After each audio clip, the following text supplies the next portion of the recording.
வணக்கம். லட்சுமி கடாட்சம் சேனல் பார்த்துட்டு இருக்க நம்ம ஃப்ரெண்ட்ஸ் எல்லாருக்கும் நன்றி. தொடர்ந்து சப்போர்ட் பண்ணிட்டு இருக்கீங்க, ரொம்ப சந்தோஷமா இருக்கு. இன்னைக்கு பூஜை அறையில வைக்கக்கூடிய மிக முக்கியமான ஒரு பொருள். இந்த பொருள் இருந்துச்சுன்னா நம்ம வீட்டுல ஐஸ்வர்யத்தை கொண்டு வந்து வைக்கும். ஐஸ்வர்யம் பெருகிட்டே போகும். அதுக்காக தான் இந்த பொருளை கண்டிப்பா பூஜை அறையில வைங்க. நம்ம வீட்டுல கிச்சன்லயும் இது இருக்கும். மகாலட்சுமி வாசம் செய்யக்கூடிய ஒரு பொருள். அது என்ன இந்த பதிவில் பார்த்துடலாம்.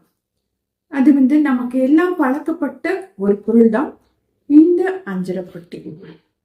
இந்த அஞ்சரப்பட்டி நான் இந்த பூஜை அறையில வைக்கிறதுக்காக இந்த அஞ்சரப்பட்டி ரொம்ப முன்னாடியே வாங்கினது தான். நான் இந்த வீடியோக்காக எல்லாம் கிளீன் பண்ணி வச்சுட்டு எப்போதும் 2 மாசத்துக்கு ஒரு தடவை கிளீன் பண்ணிடுவேன். ஏன்னா அப்பதான் அது சுத்தமா இருக்கணும். அதுக்காக தான் கிளீன் பண்ணி வச்சிருப்பேன். அது வைக்கிறப்போ எனக்கு இன்னைக்கு தோணுச்சு, இதை நம்ம கண்டிப்பா ஒரு பதிவாக போடணும். எல்லாரும் சந்தோஷமா இருக்கணும், எல்லாம் ஒரு வளமான ஒரு வாழ்க்கை வாழணும். அதுக்காக இந்த பதிவு போடலாம்னு நினைச்சேன். அதுதான் போட்டுட்டு இருக்கேன். இதுல என்ன மாதிரி பொருட்களை நான் வச்சிருக்கேன், என்ன மாதிரி பொருட்கள் நம்ம வைக்கலாம். இது எப்படின்னா, இது எண்ணெய் மெட்டல்ல வைக்கலாம், பித்தளையில வைக்கலாம், இது மரத்துல வைக்கலாம். இந்த மரத்துல கிளாஸ் போட்டிருக்கிறதுனால எனக்கு ரொம்ப பிடிச்சிருந்தது. அதனால இந்த வாங்கி இதுலதான் நான் ரொம்ப வருஷமா வச்சுட்டு இருக்கேன். இல்லை என்ன பொருள் வச்சிருக்கேன்னு பார்க்கலாம். இதுல நான் சந்தனம் வைப்பேன். சந்தனம் ஒரு இதுல வச்சிருவேன். 9 அறை இருக்கு. அதுல 1ல சந்தனம் வச்சிருக்கேன், 1ல ஏலக்காய், பச்சை கற்பூரம். எல்லாருக்குமே ரொம்ப தெரியும், மகாலட்சுமி எல்லா தெய்வங்களையும் ஈர்த்து கொண்டு வந்து வைக்கும். அதனால பச்சை கற்பூரம் இதெல்லாம் ஓப்பன் பண்ணி கொட்டி வச்சிருவேன்.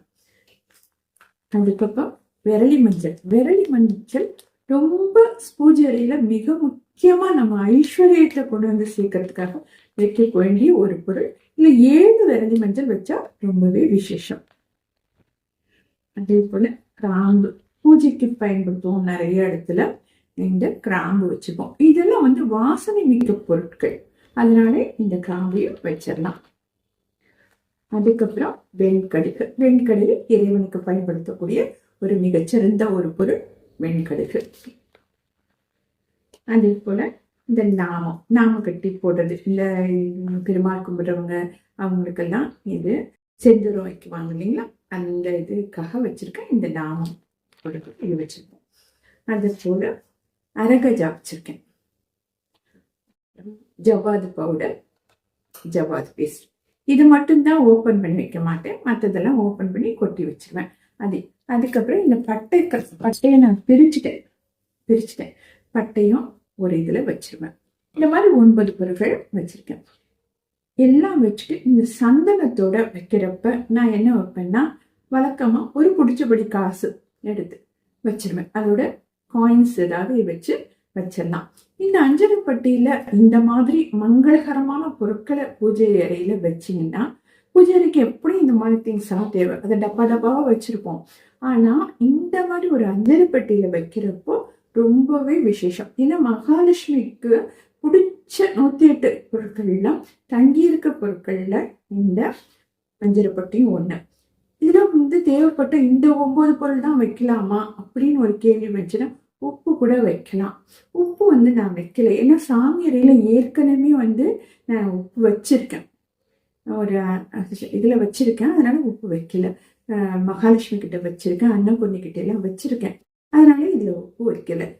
இது தவிர என்ன மாதிரி பொருட்கள்லாம் வைக்கலாம்னா, இறைவனுக்கு பயன்படுத்தக்கூடிய உங்களால என்னென்ன மெயின்டைன் பண்ண முடியும், இதுல வச்சோம்னா என்னென்ன மெயின்டைன் பண்ண முடியுமோ அந்த பொருட்களை எல்லாம் வச்சுக்கலாம். சாம்பிராணி வச்சோம்னா ஒட்டிக்கும், அந்த இடம் கம் மாதிரி பிடிச்சி ஒட்டிக்கும். அதனால நான் அதை கிளீன் பண்றப்ப கஷ்டமா இருக்கும். அதனால டப்பால தான் வச்சிருவேன். இந்த சந்தனத்தோட தான் காசு சேர்த்து வைப்பேன். அது ரொம்ப சந்தனத்தோட சந்தனம் குபேரனை போல வாழ வைக்கும், சந்தனம் மகாராஜாவை போல வாழ வைக்கும். அதோட காசு சேர்த்து வச்சா ரொம்ப விசேஷம். எவ்வளவு கிடைக்குதோ அதை எடுத்து அப்படி வச்சிடலாம். வெள்ளி நாணயங்கள் இருந்தா கூட ஒரு இதுல போட்டு வைக்கலாம். நான் வெள்ளி நாணயங்களை இதுல வைக்கல. நான் ஒரு செப்பு பாத்திரத்துல சாமிக்கு காசு சேர்த்துட்டு வச்சுட்டு இருப்பேன், அதுல வச்சிருக்கேன். ஓகேங்களா? இதெல்லாம் தான் இந்த அஞ்சல் பெட்டியில் வச்சிருக்கேன். இந்த அஞ்சல் பெட்டி வந்து எப்பவுமே வந்து சாமி அறையில உங்களுக்கு சாமிக்கு பயன்படுத்தக்கூடிய ஒரு சில பொருட்கள், மங்களகரமான பொருட்களை நீங்க வாங்கி வச்சுட்டு, இதை அடிக்கடி வந்து ஊதுபத்தி காமிப்பீங்களா, தூபம் காமிப்பீங்களா, அப்ப இந்த அஞ்சரை பெட்டிக்கும் காமிச்சுட்டு இந்த அஞ்சரை பெட்டியை தெய்வங்களுக்கு முன்னாடி அப்படியே திறந்து காமிச்சிருக்கேன். ரொம்ப அப்படி ஒரு விசேஷம் இது. இதை வந்து அவ்வளோ மங்களகரமான பொருட்களும் நம்ம சாமி கிட்ட காமிக்கிறப்ப அவ்வளோ ஒரு விஷயம் ஆயிடுவாங்க. இது வந்து இதெல்லாம் ஐஸ்வர்யத்தை கொண்டு வந்து சேர்க்கும். நம்ம வந்து ஒரு தடவை வாங்கிட்டோம்னா 3 மாசத்துக்கு நம்ம அப்படியே 3-4 மாசத்துக்கு அப்பப்போ தேவைப்பட்டு அதுல இருந்து பொருட்களை நம்ம பயன்படுத்திக்கலாம். ஒவ்வொரு ட்ரிப்பும் எல்லா பொருட்களும் இப்படி காமிக்கிறப்போ அந்த எல்லா வாசனைகளும் அந்த எல்லாம் இறைவனுக்கு போய் சேர்றப்போ அந்த இடம் வந்து பார்த்தோம்னா ஒரு கோயில் மாதிரி ஒரு ஸ்மெல் வந்துகிட்டே இருக்கும். இதுதான் இது வந்து நான் நிறைய இடத்துல இந்த பொருள் என்ன இந்த எல்லா பொருட்களையுமே ஏலக்காய், பச்சை கற்பூரம், பட்டை, கிராம்பு, ஜாதிக்காய் கூட வச்சிருக்கேன். அது வந்து மகாலட்சுமி கிட்ட வச்சிருக்கேன். ஜாதிக்காய், பிரிஞ்சி இலை, இதெல்லாம் மகாலட்சுமி ஈர்ப்புத்தன்மை கூடியது. இந்த வாசனை மிக்க பொருட்கள் எல்லாம் நீங்க இந்த அஞ்சரை பெட்டியில உங்களுக்கு எது செட் ஆகுதோ அதை மாதிரி வச்சுக்கோங்க.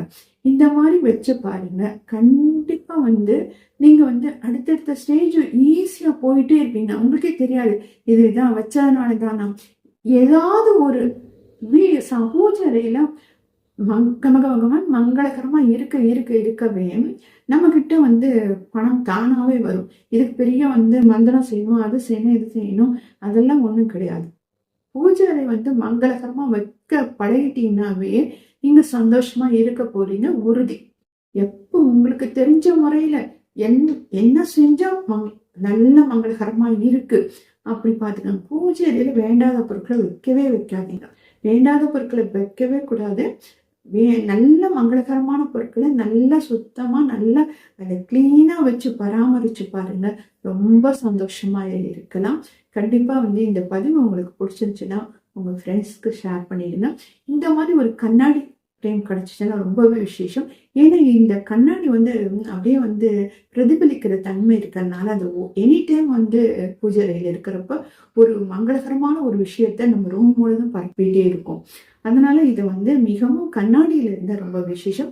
கண்ணாடி இதுல கிடைக்கலன்னா பித்தளையில கூட வைக்கலாம், தப்பு கிடையாது. சில்வர்ல வைக்க வேண்டாம், கண்டிப்பா சில்வர் பொருட்களை வைக்கக்கூடாது. பித்தளையில வைங்க, கண்ணாடியில வச்சீங்கன்னா ரொம்ப விசேஷம். மேல டிரான்ஸ்பரண்ட் கண்ணாடி பூஜை அறை முழுவதும் ஒரு மங்களகரமான ஒரு விஷயத்த கொண்டு வந்து சேர்க்கும். நம்ம வீடியோஸ் எல்லாம் பாக்குறீங்க, ரொம்ப சந்தோஷமா இருக்கு. நிறைய பேருக்கு நல்ல விஷயங்களை கொண்டு வந்து சேர்த்துடணும். நான் எவ்வளவு வியூஸ் போகுது அதெல்லாம் மட்டும் பாக்குறது இல்லை. சில விஷயங்கள்ல நம்ம 4 பேர் நம்ம போய் சேர்த்துட்டோமா, கொண்டு வந்து கொடுத்துட்டோமா, அதை நினைச்சுதான் எனக்கு சந்தோஷம். முக்கியமா இந்த லட்சுமி கடாட்சியத்தோட நோக்கமே அதுதான்.